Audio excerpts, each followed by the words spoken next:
Bom dia a todos. Meu nome é Cássia Giuliato, eu sou docente do Departamento de Toxicologia e hoje eu estou aqui em substituição à doutora Fernanda, que é chefe do departamento e está afastada de suas atividades. Então, eu gostaria de apresentar, então, a reunião que nós vamos realizar hoje. A nossa convidada é a professora doutora Marair Grácio Ferreira Sartori, que é professora titular do Departamento de Ginecologia da Unifesp, e é um grande nome da uroginecologia brasileira, além de ser uma grande amiga. Então, agradeço já antecipadamente o aceite da professora Marair. E a professora Marair vai falar sobre síndrome da bexiga dolorosa. Acho que vai ser um tema bastante importante, tanto para os alunos quanto para os residentes. Tenho certeza que vai ser uma ótima aula. Nós temos também aqui para moderar o professor Dr. Luiz Gustavo Oliveira Brito, que é professor associado aqui do Departamento de Toxicologia da Unicamp, que também é um grande nome da uroginecologia brasileira. Então, com certeza, a aula vai ser riquíssima e a moderação também. Então, fiquem à vontade, eu estaria aqui para o que vocês precisarem. Obrigada, Cássia, obrigada, Luiz, pelo convite, por estar aqui com vocês na Unicamp, que é uma universidade super parceira, a gente tem bastante coisas em comum, trabalha junto em várias outras atividades extra-universidade, né, em associação nacional, associação internacional e tudo quanto é lugar, sempre trabalhando na uroginecologia do Brasil. Então, é um prazer estar aqui. E também é um prazer falar por esse tema que é tão menosprezado, assim, na maioria da ginecologia, porque, como toda síndrome dolorosa, é uma síndrome de difícil diagnóstico, difícil tratamento, e as pacientes sofrem muito, e a gente fica incomodado para como resolver essa situação, que é uma situação bastante complexa. Então, eu vou começar aqui a apresentar, vamos ver se dá certo.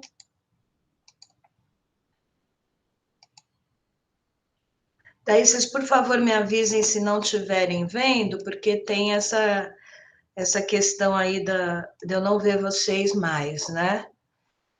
Bom. Nós estamos vendo, sim. Joia, então vou começar a falar, e se precisar interromper, por favor, tá, Cássia? Me interrompe. Então, eu vou falar da síndrome da bexiga dolorosa, que, como vocês vão ver na apresentação, tem vários nomes, tem um monte de nome, um monte de definições, e a gente vai tentar unificar tudo isso e tentar falar um pouquinho sobre como resolver essa situação.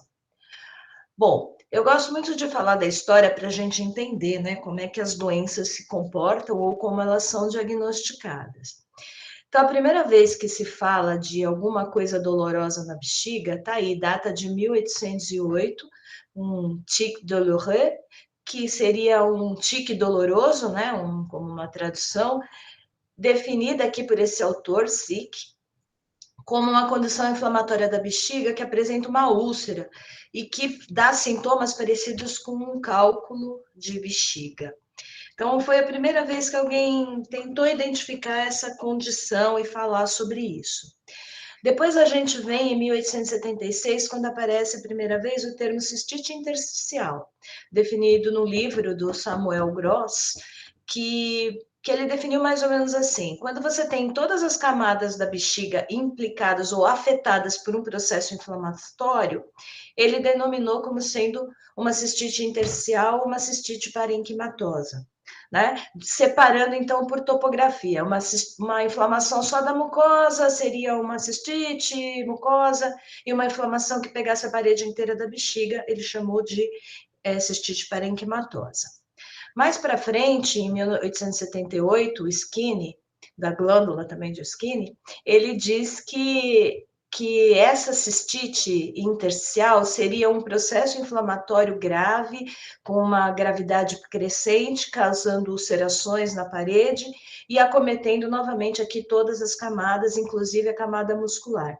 Isso seria a cistite intersticial. E, por fim, Hanner, que era ginecologista, publicou uma série de casos em 1914 e depois em 1915, reportando casos de úlceras vaginais em mulheres jovens e que tinham muitas queixas de dor vaginal. O trabalho foi criticado, inclusive pela limitação visual do cistoscópio, porque eles acreditavam que aquele cistoscópio da época, você podia ver imagens diferentes de acordo com o quanto introduzia na bexiga, da luz, da distensão vesical, e essas tais úlceras variavam muito em aspecto e tamanho. Então, esse trabalho foi um pouco criticado. No entanto, essas lesões descritas por Hanner, vocês veem aqui várias imagens diferentes, que não são propriamente úlceras, mas são processos inflamatórios localizados, formando uma vascularização aumentada, às vezes mais branca, às vezes com um centro bem definido. Esse tipo de lesão descrita por Hanner ficou conhecida como úlcera de Hanner e mais tarde foi chamada de lesão de Hanner, exatamente porque não se classificava exatamente como uma úlcera. E ficou sendo um marcador da cistite intersticial. O problema ficou em definir o que é uma cistite intersticial, o que é uma bexiga dolorosa. Então, houve aqui pelo NIDDK, em 1987, eles elencaram uma série de critérios, depois revistos, para definir o que era síndrome, o que era cistite intersticial.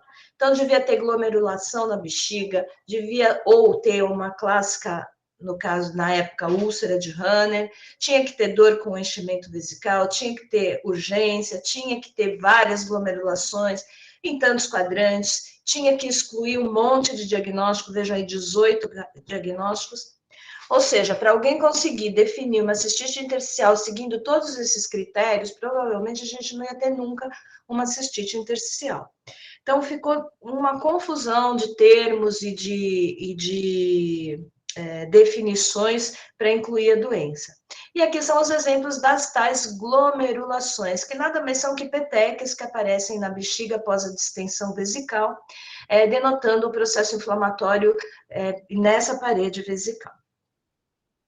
Bom, a partir de 2002, a ICS começou a criar esses termos, ou evoluir com mudar os termos relacionados à cistite intersticial, que foi chamada de síndrome da bexiga dolorosa e atualmente chamada de síndrome da dor vesical.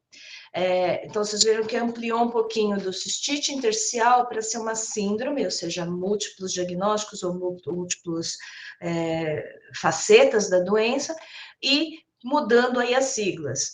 Então, o que nós temos hoje em dia é uma sigla que inclui cistite intersticial e síndrome da dor vesical, com várias siglas, como vocês podem observar em inglês e em português.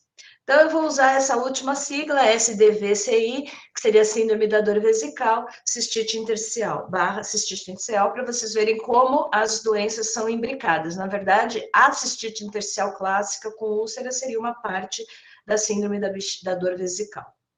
Então, essa cistite intersticial fica restrita àquelas pacientes que têm características cistoscópicas e histológicas ou que têm a lesão de Hanner. Então, a cistite intersticial ficou uma partinha da síndrome da bexiga dolorosa. E por que isso? Porque muitas pacientes com síndrome de dor vesical não tinham nenhum achado cistoscópico típico, não se encaixavam nos critérios e, portanto, passavam a não ter tratamento, porque não tinham diagnóstico fechado. Bom, aí os problemas não param, né? Vejam aqui várias associações que estudam dor ou são de uroginecologia, mostrando as suas definições para síndrome da bexiga dolorosa, ou síndrome da dor vesical, ou cistite intersticial. Mas, de um modo geral, elas têm bastante coisas em comum, como uma dor na região vesical, que piora com o enchimento e que tem exclusão de outras doenças. Assim, na IASP, na ESSIC, na EUA, na European Association, todos eles referem sensação desconfortável ou dor, que tem que envolver a bexiga, que tem que ter uma duração aproximada aí de 6 semanas, e que não deve ter outras causas identificáveis. Isso é mais ou menos o comum em todos, exceto na Associação Asiática, que eles definem como uma outra entidade, como hipersensibilidade vesical, termo que não é utilizado nas demais sociedades que a gente acompanha.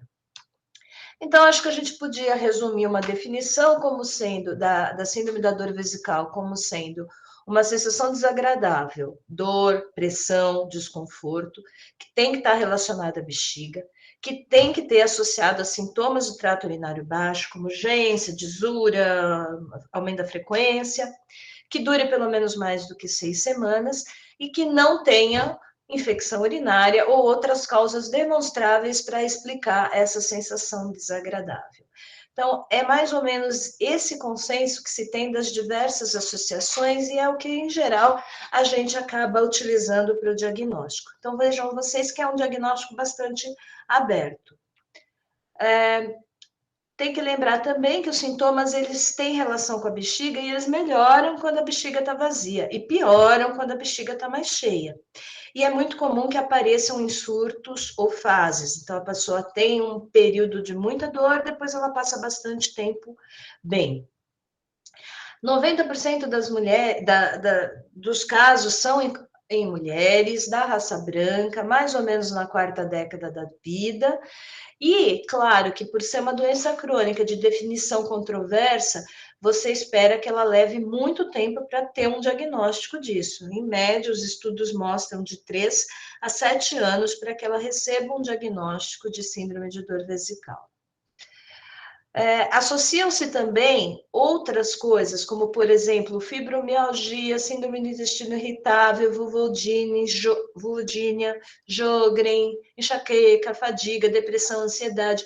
Então, vocês vejam que são todas condições coexistentes dolorosas, né? Então, é uma pessoa que sofre com dor, não apenas na bexiga, mas em várias outras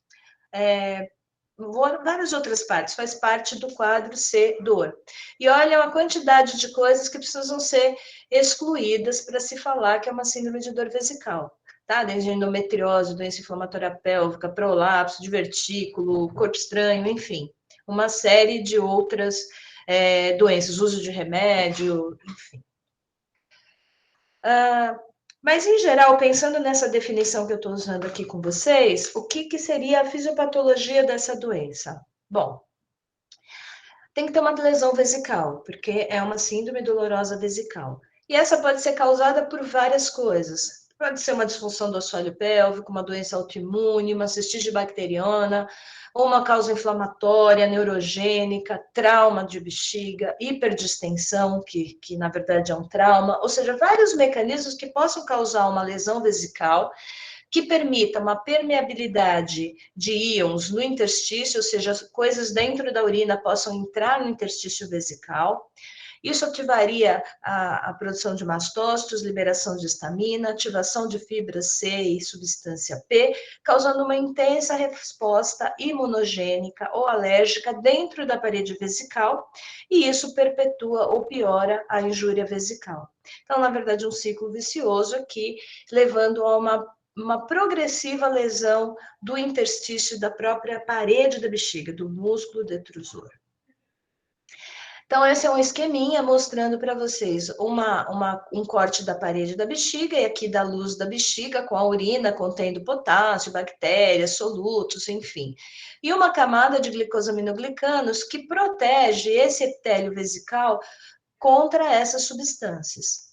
Porém, uma lesão dessa camada, por exemplo, de glicosaminoglicanas, permitiria que íons, ou até mesmo bactérias, ou outros solutos mais tóxicos, entrassem aqui na parede da bexiga, causando processo inflamatório, liberação de histamina, substância P, levando a dor, urgência e frequência miccional. Então, a causa inflamatória é uma causa bem descrita e bem comum de ser falada na fisiopatologia da síndrome da dor vesical. Por isso, ativa mastócito, libera substância vasoativa como histamina, neuropeptídeos, a substância P e fatores de crescimento neural, causando dor, hiperemia, vasodilatação, fibrose na parede da bexiga. Existe também uma teoria imunológica por questões também de infiltrados de mastócitos nesse detrusor, de novo, com degradação, liberando citocinas inflamatórias e histamina, levando à produção de anticorpos antinucleares, como existem nas doenças autoimunes. Então, existe uma teoria que possa até ser uma manifestação de uma doença autoimune sistêmica. Bom, se a definição é difícil, a fisiopatologia é controversa, imagina fazer o diagnóstico dessa afecção. Então, em geral, a gente utiliza o esquema clássico do diagnóstico, da definição. Tem sensação de dor pélvica crônica, pressão, desconforto relacionados à bexiga, com um sintoma do trato urinário, como frequência, urgência, noctúria e até mesmo a dispareunia ou dor pélvica. Você excluiu outras doenças, dura mais de 6 semanas, nós podemos chamar essa paciente de uma bexiga dolorosa. E, portanto, a gente precisa basear o nosso diagnóstico na anamnese, para você escutar essa paciente, e no exame físico para excluir as próximas doenças que possam causar isso. Os exames subsidiários, portanto, visam a exclusão de doenças que possam causar esses sintomas. Então, obrigatoriamente tem que ter urina, tipo 1, urocultura. É bom ultrassonografia de trato urinário para avaliar se o rim está bem, se não tem cálculo, se não tem lesão, se não tem divertículo na bexiga. Uma citologia oncológica de urina nas pacientes que tenham risco para lesão vesical maligna, como acima de 50 anos, ou grandes fumantes, ou que tenham hematúrias inexplicadas. Às vezes a citologia oncológica ajuda. A urodinâmica mais para excluir casos importantes de disfunção de assoalho pélvico, disfunção vesical, ou disfunção de esvaziamento vesical, ou contratilidade vesical. Aí a uretrocistoscopia, hidrodistensão e biópsia vesical, que eu vou falar mais um pouquinho aí para frente. A urodinâmica, na verdade, ela não é um exame que seja obrigatório na realização no diagnóstico da bexiga dolorosa. No entanto, a gente pode observar algumas características. Já que a parede vesical está inflamada, é esperado que a gente tenha uma baixa capacidade vesical, um primeiro desejo miccional precoce, uma capacidade vesical máxima inferior a 350 ml, que tenha dor, né? Ela pode ter uma complacência normal, ou seja, ela distende, mas ela tem dor, ou ela pode ter uma rigidez, uma complacência bem ruim, porque a parede vesical já está bem enrijecida, ela não se distende bem. Então, a pressão vesical começa a subir no momento da urodinâmica. Agora, ter ou não ter contrações não inibidas do detrusor, eles nem afastam o diagnóstico de dor vesical e nem confirmam o diagnóstico. É só um achado, é um diagnóstico a mais. Durante algum tempo se falou da teste de sensibilidade ao potássio. Qual que é a ideia? Vamos colocar potássio dentro da bexiga, porque se a pessoa tiver muita dor com esse potássio lá dentro, deve indicar que tem uma permeabilidade anormal do urotélio. Por exemplo, a camada de Gages deve estar com defeito. E aí eles viram que injetar o potássio lá dentro da bexiga, ele dá dor em 70% a 90% das mulheres com síndrome da dor vesical. Mas também dá dor em até 80% de mulheres que têm dor pélvica crônica, de outras causas, enfim. Não é um teste muito bom para isso, portanto, né? E também vai dar falso positivo em outras doenças. Portanto, é um teste de baixa sensibilidade, baixa especificidade, causa muita dor, então não tem por que a gente fazer. A cistoscopia com hidrodistensão é um outro mecanismo que a gente pode avaliar essa bexiga. Então, é feito, em geral, com anestesia, você está anestesiada porque ela tem dor e você vai distender a bexiga, vai doer. Então, é o ideal que ela esteja sob anestesia. E você pode infundir uma unidade de líquido, soro ou água, até uma pressão de 80 centímetros de água. A gente mede com uma coluninha mesmo de água, de um equipo de coluna d'água. Lembrando, não ultrapassar 800 ml, 1000, não me lembro nunca de ter visto, porque não cabe tanta bexiga, tanto água dentro da bexiga. Mantém essa pressão por uns 2 minutos, e aí você esvazia e olha de novo a bexiga. O aparecimento de glomerulações, que são as petequias, ou a lesão de Ranner, é bastante sugestiva de uma síndrome da bexiga dolorosa, e se aparecer lesões, a gente acaba até chamando de cistite intersticial. Tá? A cistoscopia aqui novamente para a gente lembrar, glomerulações, petequias e a famosa lesão de Ranner, que, para falar a verdade, ela é famosa, mas ela é muito rara, é dificílima a gente ver. Glomerulações a gente vê bastante. Bom, depois de você chegar num acordo e ela realmente tem uma síndrome da dor vesical, a gente tem que propor algum tratamento. E aí vem a nossa próxima, um próximo desafio. Por quê?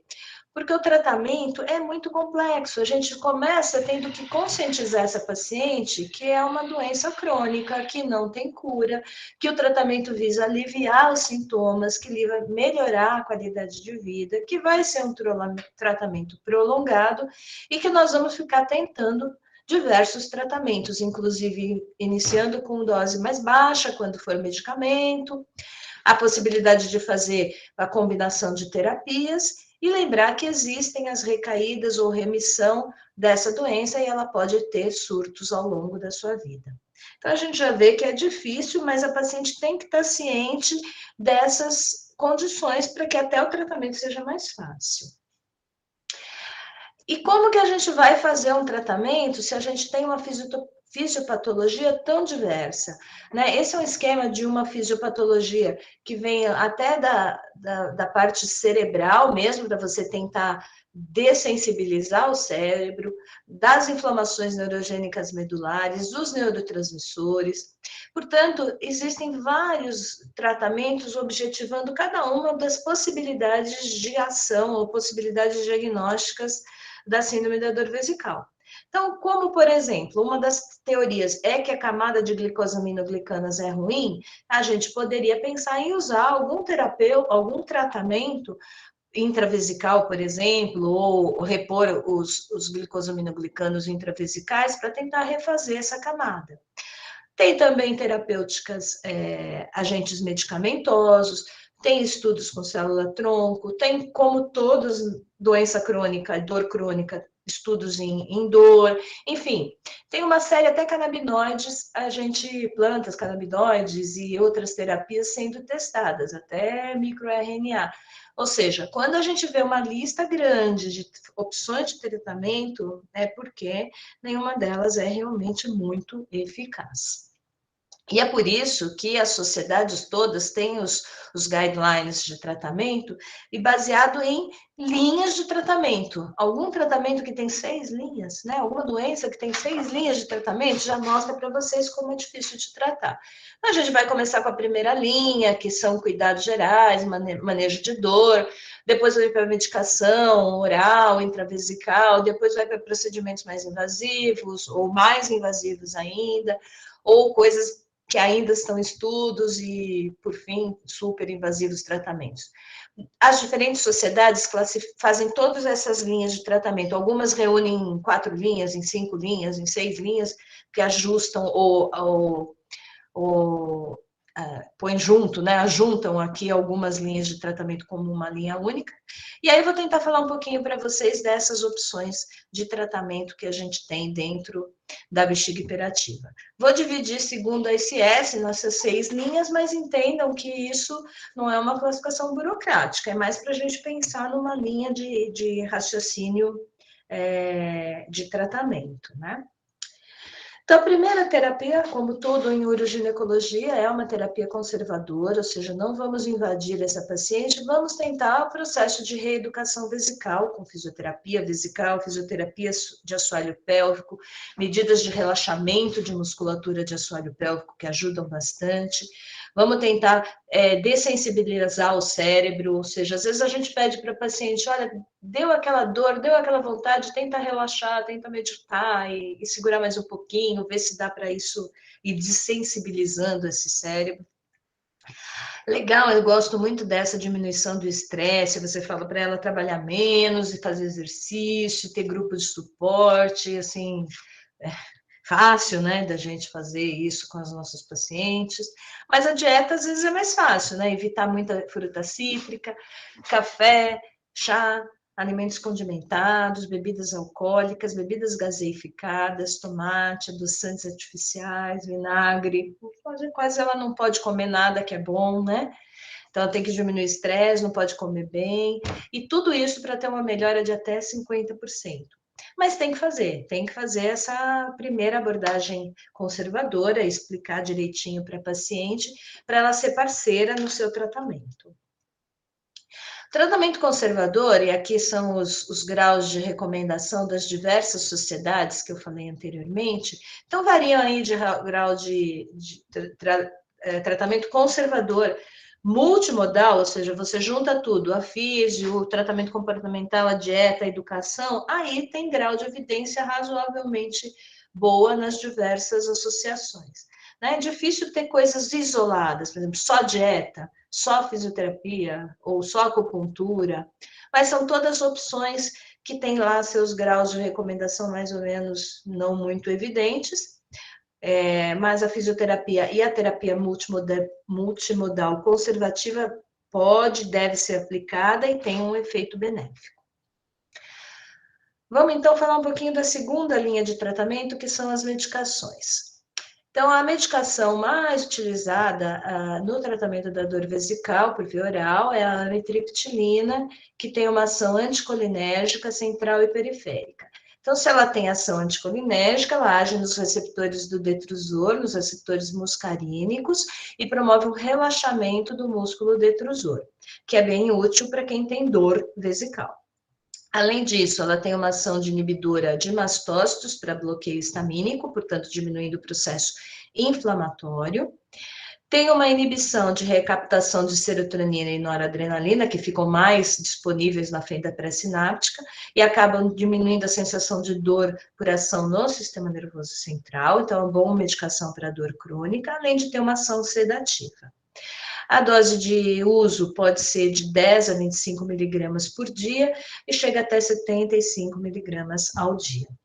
Tem efeito colateral, como os antidepressivos de um modo geral, fadiga, ganho de peso, obstipação pelo efeito anticolinérgico. Então, tem que lidar com isso, mas é um remédio bastante usado na síndrome da dor vesical. O segundo medicação que pode ser empregada é a hidroxizine, também baseada no seu efeito antihistamínico para inibição de degranulação de mastócitos, ou seja, diminuição da liberação de histamina. Também, como todo mundo que já tomou hidroxizine na vida, sabe que tem uma ação sedativa, é um remédio que dá sono e, portanto, também um pouquinho ansiolítico, bom para quem é muito alérgico. Também nessa dose de 10 a 75 miligramas uma vez por dia, mas a gente espera que os resultados sejam visíveis, demora um pouquinho, né, após cerca de 3 meses.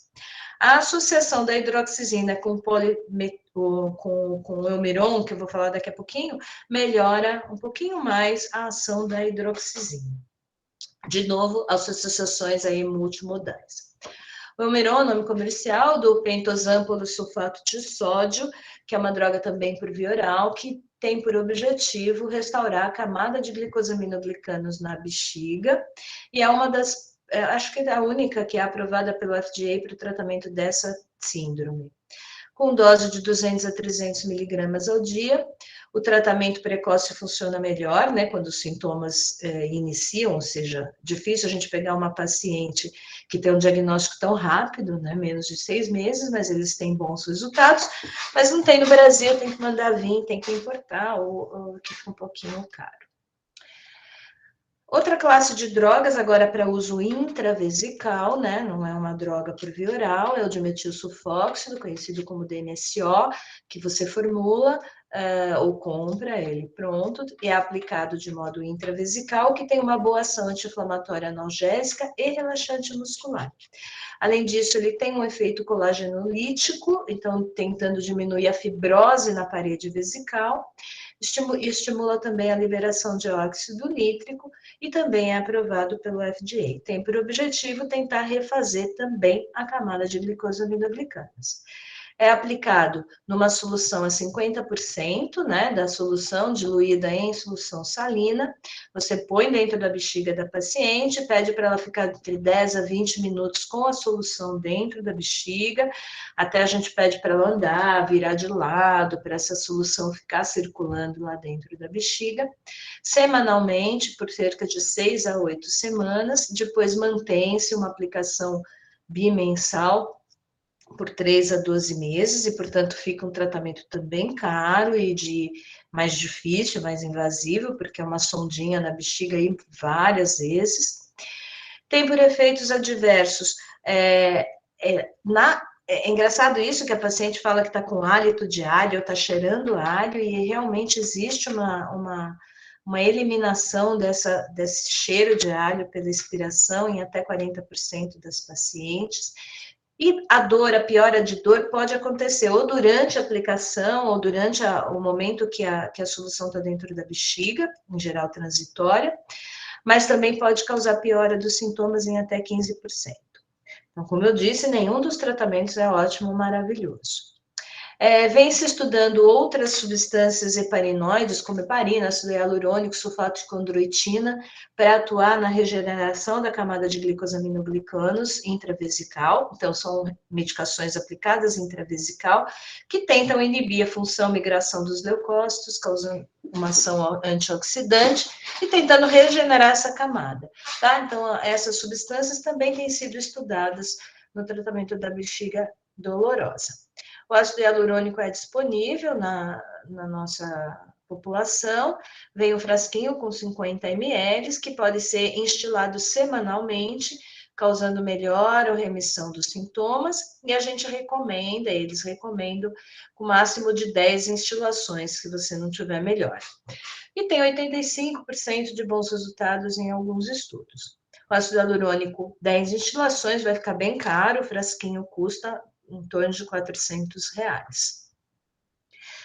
Então, vamos ver o que dizem as nossas instituições ou associações a respeito do tratamento oral da síndrome da dor vesical. O europeu, né, a Associação Europeia, considera a amitriptilina, o PPS, o Eumiron ou a associação com heparina classe A de recomendação. Já outras associações, como a ICA, a COA, têm recomendações um pouquinho menores, mas, de um modo geral, as medicações são recomendadas. Em relação à terapia intravesical, o DMSO, ele tem recomendação B, ele não é usado na Europa. O PPS intravesical na Europa tem recomendação A, mas não tem nas demais sociedades. Condroitina e ácido hialurônico na europeia são recomendação classe B. E, enfim, e outras substâncias são discutíveis de recomendação de grau de evidência. Vamos pular para mais a terceira linha de tratamento, que implica na cistoscopia com hidrodistensão. Então, essa distensão máxima por até 3 minutos, você mantendo a altura do seu fluido 80 centímetros acima da sínfise púbica, ou seja, baixa pressão, curta duração, promove uma distensão da parede da bexiga e uma quebra dessas fibroses, uma quebra dessas lesões que tem dentro do detrusor. Isso melhoraria a complacência vesical e melhoraria a dor vesical. E quando há lesão de Hanner, a fulguração ou cauterização dessa lesão causa um alívio temporário porque a doença é recidivante. Então, a hidrodistensão costuma ter melhora dos sintomas, apesar de ser temporária. Então, as recomendações aqui, quase todas elas, a hidrodistensão somente tem recomendação entre B e D, nas diversas associações, e a fulguração ou cauterização das lesões que apareçam tem recomendação um pouquinho melhor. Tá? Apenas a EUA recomenda a injeção dessa substância diretamente na úlcera. Então, nem falei dela, mas colocar um pouquinho de anti-inflamatório diretamente na úlcera. Em relação à quarta linha de tratamento, vem a toxina botulínica, né? A ideia é que a toxina botulínica, o que ela faz? Ela inibe a junção neuromuscular, ela para de liberação de acetilcolina, portanto, ela inibe a contratilidade vesical, é aplicada na submucosa, entre 100, a maioria das vezes entre 100 unidades é suficiente, em mais de 20 aplicações diferentes na submucosa, até mesmo no trígono. Isso precisa ser feito sob anestesia, que a paciente não consegue ter a aplicação de toxina botulínica sem anestesia. E ela é usada classicamente para síndrome da bexiga hiperativa refratária. E por associação aí de tratamentos, tem sido usada no tratamento da síndrome da dor vesical refratária também. Mas ainda falta muito estudo em relação à toxina botulínica na síndrome da dor vesical, diferente ali da bexiga hiperativa, em que ela é mais usada. Mesma coisa a gente pode dizer da neuromodulação ou da eletroestimulação, transcutânea, tibial, pudenda, ou a ideia, ou até mesmo um implante de neuromodulador sacral, que funcionaria tentando inibir as fibras aferentes, ativando esses circuitos inibitórios de contratilidade vesical. Então, aqui o tratamento se mescla um pouquinho com a síndrome da bexiga hiperativa grave, né? Mexendo com a toxina botulínica ou com a neuromodulação. Então, a gente já está chegando naqueles tratamentos, gente, não deu nada certo, vamos para frente, vamos tentar outra coisa. Por isso que nós já estávamos aqui lá na 4ª linha. E essas outras linhas de tratamento, que eu vou agrupar aqui, as 5 e 6, são aí realmente bastante ainda experimentais, como a ciclosporina, que é um medicamento, então, anti-rejeição para transplante, enfim, um imunobloqueador, né? Que tem uma eficácia nos casos graves, nos casos refratários, ou nos casos em que existe uma lesão de Hanner. E atualmente está sendo estudado o tanezumab como anticorpo monoclonal para bloqueio do fator nervoso, diminuindo a resposta inflamatória, diminuindo a resposta imune. Então, são linhas que vão visar a resposta imunológica dessa paciente. E mais, assim, raramente ainda, são as cirurgias ampliadoras, ou seja, se a capacidade vesical ficou tão reduzida, porque essa parede vesical está muito rígida, muito presa ali, poderíamos ampliar a bexiga, então passar de uma bexiga dolorosa para uma bexiga flácida, e aí são várias técnicas de cistoplastia, interpondo o intestino, ampliando a bexiga, enfim, para que a bexiga simplesmente consiga acomodar os volumes urinários, né? E às vezes até necessitando de cateterismo vesical intermitente. Mas aí o objetivo é tirar a dor dessa paciente e, portanto, é obviamente um tratamento de muita exceção. Em relação às recomendações das diversas associações, aí também não tem consenso nenhum, né? A Sociedade Europeia indica como recomendação a toxina botulínica e a hidrodistensão, neuromodulador indicação B, as demais as sociedades são mais conservadoras, assim, então recomendam menos esses tratamentos, e a derivação urinária, né, também a recomendação A nos termos de que melhora a dor, mas não é um tratamento, obviamente, que seja indicado para todo mundo. Então, também aqui, controverso entre as diversas associações. Bom, o que a gente tem, então, para trazer de mensagem final para vocês, né, finais para vocês, sobre uma doença tão controversa e tão difícil de tratar? Os critérios diagnósticos e as definições são controversas entre os próprios especialistas. Existe uma boa dificuldade no diagnóstico clínico, não tem um marcador, não tem uma lesão patognomônica. Não tem marcador, diagnóstico de exclusão, você tem que excluir outras doenças, e tem uma resposta que é imprevisível ao tratamento, né? Portanto, é uma doença de difícil manejo. E o que é importante? A gente saber que, apesar de ter uma fisiopatologia incerta, as pessoas são pessoas com fenótipos diferentes, com clínicas diferentes. Não tem esse diagnóstico patognomônico e, portanto, a gente não tem um tratamento que seja super sucesso ou não tem um tratamento único para aquela pessoa. Mas o importante é que vocês saibam que isso existe, saibam que isso causa um problema grave de dor e de qualidade de vida para as pacientes que merecem ser investigadas, né? Então, ela é uma doença enigmática, mas é uma doença muito ruim para quem a tem. Então, a gente precisa lembrar disso, lembrar que existe esse possível diagnóstico, porque assim, que aí a gente possa oferecer algum tratamento para elas, tá? E aí tá a lista, se vocês quiserem tirar uma fotinho das principais referências que eu usei para fazer essa apresentação, mas é uma doença bastante complicada. Então, era isso, gente, que eu tinha para falar. Desculpa se eu falei muito rápido. Mas eu tentei simplificar, já que a gente está no meio não de uroginecologista, né? A gente está numa reunião de departamento de ginecologia, e a mensagem que eu queria passar é que o ginecologista não precisa ser uroginecologista para pensar em dor vesical. Eu acho que é só A gente tem que saber que existe, que é uma situação ruim, que se você não está interessado em tratar ou não sabe como tratar, chama o Luiz, chama a Cássia, assim, que eles vão tratar. Mas o importante é não falar, não, isso aqui não é nada, não. Ah, não é infecção urinária, então não é nada, não. Pode ir embora para casa e deixar a paciente lá com dor. Tá bom?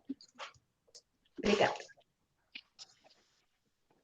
Muito bom, excelente. Assim, mais uma vez, queria agradecer, como a Cássia comentou, a aula da presença da professora Maraíra aqui foi excelente. Maraíra, nem sei o que te falar, foi uma das melhores aulas que eu já assisti de bexiga dolorosa. Esse tema, ele é um tema muito árido para falar, tem pouca coisa.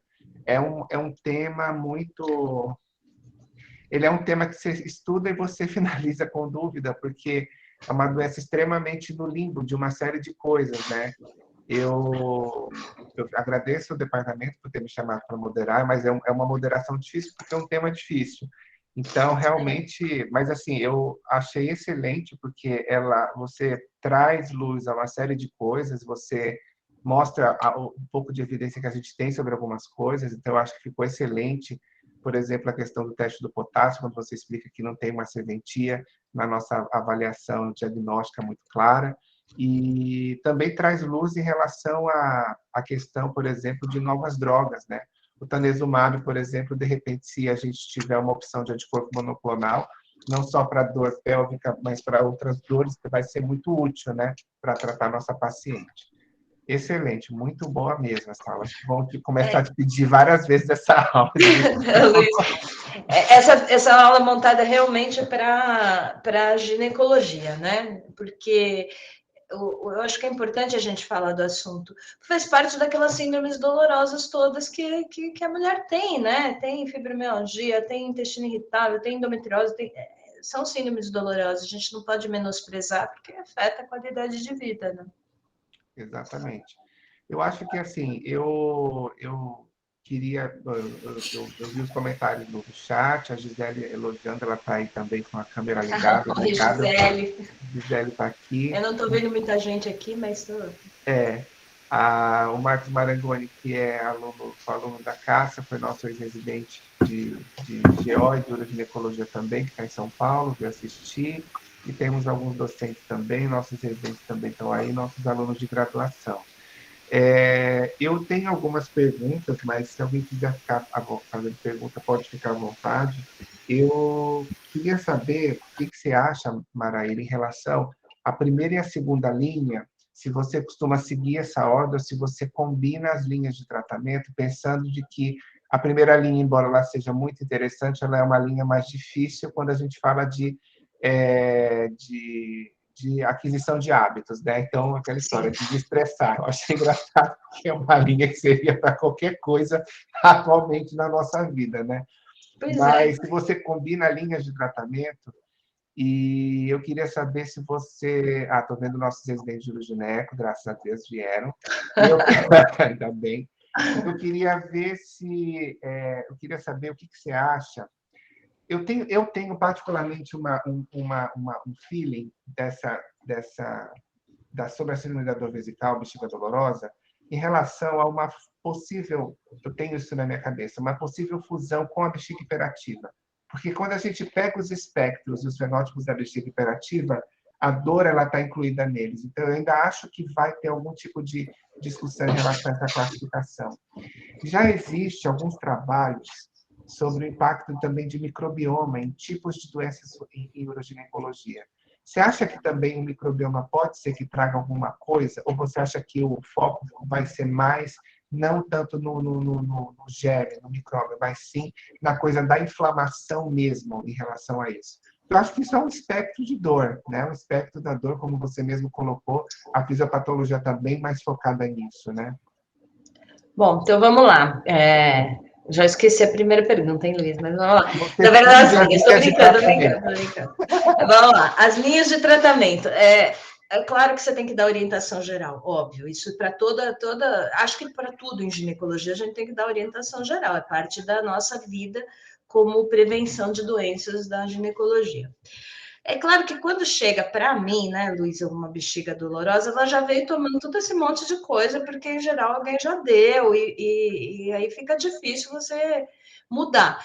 Mas eu acho que dá para seguir essa linha. Eu acho que dá para fazer amitriptilina, esperar um pouquinho, mesmo porque se associa uma amitriptilina com uma hidroxizina, por exemplo, você não vai nem levantar da cama, vai dormir o dia inteiro. Então, acho que a gente precisa ter esse bom senso. Mas, às vezes, associar uma amitriptilina com um DMSO intravesical, que é outro mecanismo de ação, eu acho que vale a pena. Mas, assim, dá para testar. Não gosto de fazer tudo de uma vez, porque você nem sabe o que foi que melhorou a paciente, né? Então, acho que vale a pena, sim, seguir um pouquinho, mas não seguir um ano uma coisa, outro ano outra coisa. Eu acho que a gente tem que ter um bom senso no segmento geral. Acho sim eu acho que a gente vai acabar unindo as doenças, veja, porque a gente chamava de cistite intersticial, que era uma doença rígida, com a parede vesical rígida, que não tem nada a ver com a dor vesical em que a paciente não tem lesão, não tem glomerulação, não tem lesão de Hanner. E ainda, pela própria definição, tem que ter sintoma de urgência, tem que ter sintoma urinário, que é da bexiga hiperativa. Então, eu acho muito difícil distinguir dor vesical de bexiga hiperativa. Porque a dor vesical não precisa ser dor, pode ser desconforto. A bexiga hiperativa não precisa ser, tem incontinência, pode ter esse desconforto.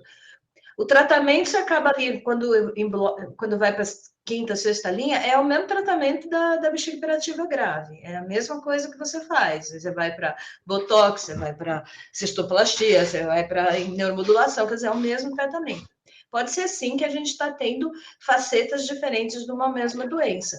Algum processo inflamatório dentro dessa bexiga que cause mais para dor ou mais para contração vesical. Então, provavelmente, eu acho que algum dia a gente vai juntar tudo numa síndrome do desconforto vesical, síndrome sei lá, dos sintomas urinários, como vem mudando esse nome há bastante tempo, né?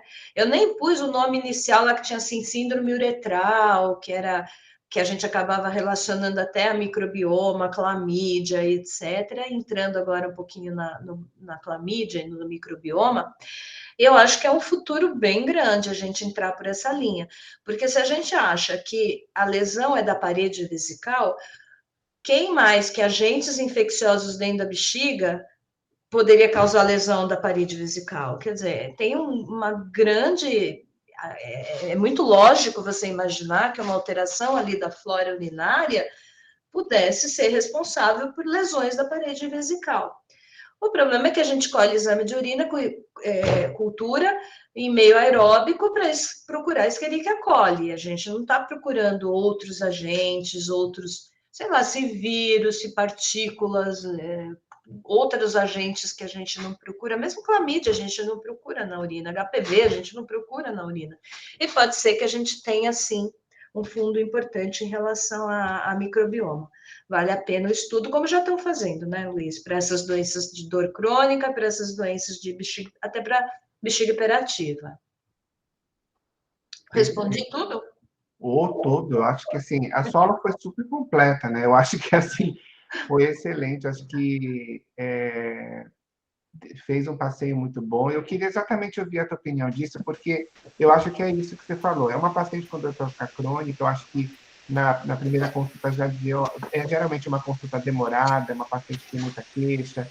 Então, a gente já tem que exatamente fazer isso que você falou, avisar para ela que nós vamos tentar acertar o que ela tem, porque vai ser demorado, que não é um tratamento que vai ser resolutivo inicialmente, que é uma paciente que já passou por vários profissionais, e realmente, e eu acho que a mensagem principal você passou para o ginecologista, para quem está aqui nessa aula, que é uma doença que ela é muito esquecida, e ela, por ser excludente de diagnóstico, as pessoas esquecem. As pessoas realmente não podem esquecer da bexiga dolorosa da mesma maneira como lembram de infecção urinária, né? Precisam lembrar das duas coisas de uma maneira mais frequente, para que essa paciente passe por menos profissionais e tenha uma possibilidade maior de ter o seu diagnóstico acertado. É igual, por exemplo, quando alguém encaminha, é muito comum, por exemplo, na bexiga dolorosa, a pessoa te encaminhar uma cistoscopia sem anestesia local, com, por exemplo, sei lá, 100 ml de soro, ou com urina residual.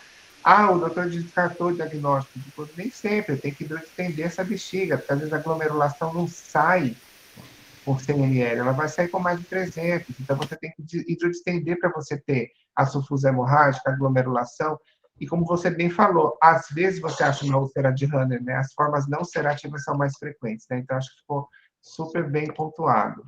Tem uma pergunta do chat, a Carla ali até está elogiando, bom dia, excelente aula. Tem uma dúvida sobre a instilação do DMSO, que volume instilamos em cada aplicação?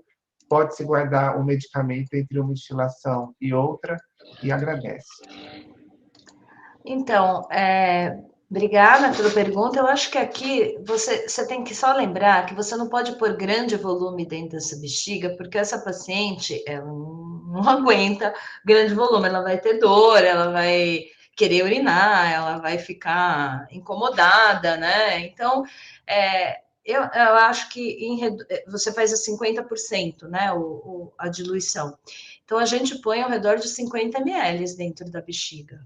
É uma quantidade só para banhar a bexiga e não para distender, porque se distender, ela não vai aguentar ficar com essa solução lá dentro muito tempo. Acho que é isso, né? Vocês põem mais?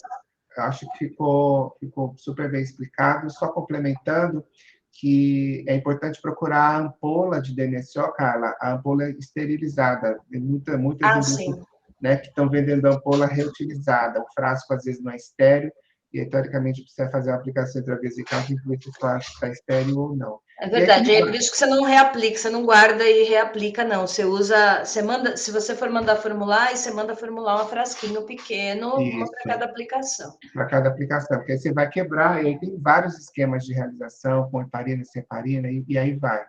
Né? E como a Marai falou, se você faz isso no consultório, essa paciente pode ter dor, pode ter hematúria, né? Então tem que ter cuidado. A Glaucia elogia a aula, nossa aluna de doutorado fisioterapeuta, excelente aula, professora Maraí, a Gisele também colocou. Cássia, quer comentar alguma coisa? Não, eu acho que foi excelente, como eu já previa que ia ser. É um tema muito importante, né? Porque essas pacientes, elas ficam indo no pronto-socorro, e não é só gineco que devia saber disso, o clínico geral precisa saber disso. Por isso que eu achei importante colocar isso para os nossos alunos também. Porque essas pacientes vão no pronto-socorro com disúria, com dor vesical. No pronto-socorro, eles fazem uma urina 1, não fazem urocultura e tratam com antibiótico. E aí a paciente não melhora. Então, duas coisas importantes, né? Primeiro, o papel, né, da urocultura no diagnóstico da infecção urinária, e depois lembrar que nem sempre que dói a bexiga é infecção urinária. Então, eu acho que essa é uma mensagem muito importante, a Maria deixou isso muito bem claro na aula, e achei que foi muito bom, tanto para os residentes quanto para os alunos da graduação. Tem mais uma pergunta, Luiz, do Marcos Zilli. É verdade. O Marcos pergunta, nosso R4 tiro gineco, doutora, você tem alguma experiência usando gabapentina para controle da dor? Então, a experiência sou eu, né? Você dá porque a pessoa tem tanta dor e você pode dar gabapentina, sim. É uma dos remédios para tratar dor crônica, né? E a gente vai lançando mão de tudo quanto existe. Mas não tenho, assim, uma experiência compilada com dados para te falar de melhor ou não. Eu acho que tem gente que melhora, tem gente que não muda nada. Tá bom, então eu queria agradecer a Maraíra, o Luiz, pela presença. Eu vou pedir para a Márcia projetar, então, a nossa próxima reunião, porque eu gostaria de convidar todo mundo para essa reunião da semana que vem. Então, na semana que vem, nós vamos ter a reunião com a professora Suzana de Bella, que é professora adjunta também da Escola Paulista de Medicina, e ela vai falar sobre evidências no uso do laser em uroginecologia. Então, estão todos convidados. Overdose de Escola Paulista com vocês, hein? É isso que eu ia falar, a parceria cada vez mais forte. A Suzana fala super bem desse tema. Muito bem. Ótimo. Então, obrigada pelo convite, gente. Imagina, foi um prazer. Agradeço a todos e um bom dia. Bom dia. Tchau, tchau. Tchau, gente.